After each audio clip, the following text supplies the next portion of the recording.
planning ahead and ensuring that the resources utilised and the processes undertaken do not endanger the overall health of the environment or future generations is what I would call sustainable thinking. Sustainability is created with many short-term goals that focus on a long-term goal of maintaining an ecological balance between human living and the natural resources. Sustainability encompasses the actions of all, like someone turning off a light switch.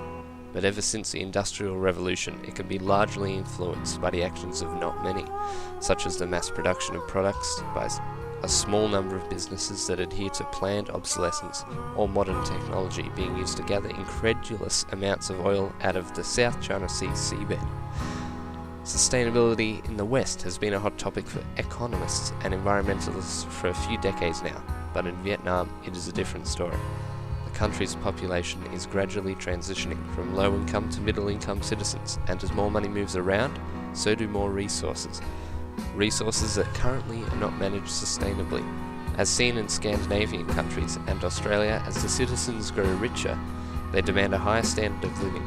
This may include sustainable changes to businesses and infrastructure, yet it can also mean pollution problems are just more successfully kept out of sight, like Australia shipping low-quality recyclables to China or rubbish being incinerated like in Sweden.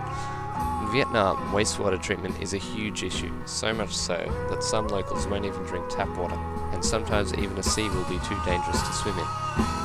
Sustainability in Vietnam will strongly stem from an effective drinking water delivery and wastewater system.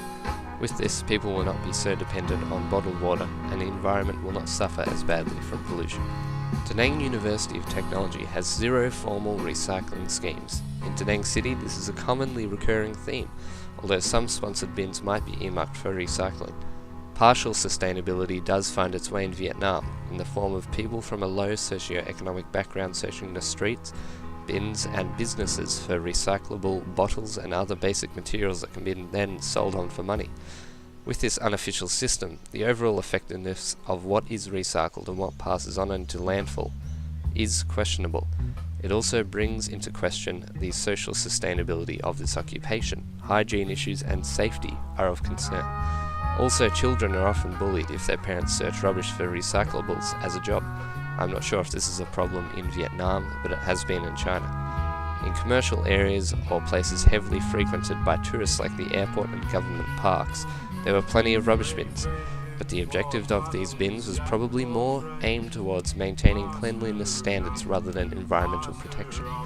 When you lifted the lid on some bins that advertised segregation of recycling rubbish, it was revealed that everything disposed of went into the same receptacle.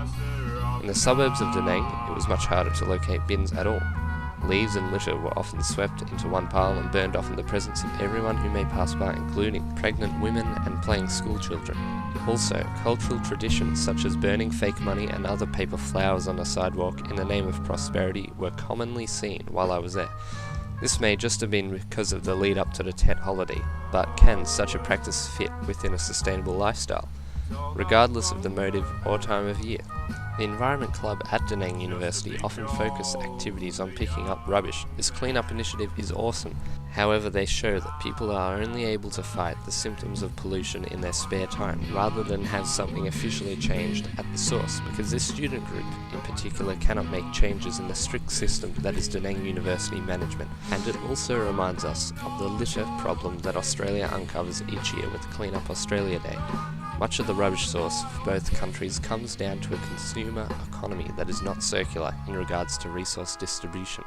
Rather, businesses will use cheap throwaway packaging and single-use plastic and give the responsibility of waste disposal to the public and government services. The current lack of recycling and present culture of intensive consumerism, coupled with the normalization of burning in public, greatly diminishes sustainability efforts in Vietnam.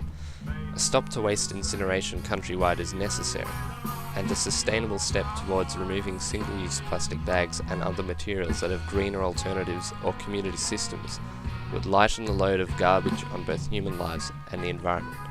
However, all transitions must consider the livelihoods of those affected, such as the previously mentioned rubbish collectors and businesses that cannot afford switching to reusable materials without extra third-party funding.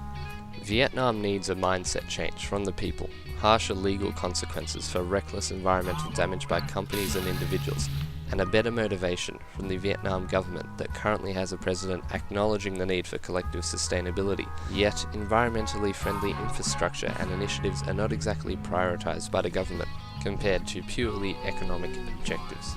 Other world leaders will hopefully continue to support sustainable action in Vietnam, like the US that has backed Agent Orange decontamination and Japan that paid for a wastewater treatment facility in Hoi An.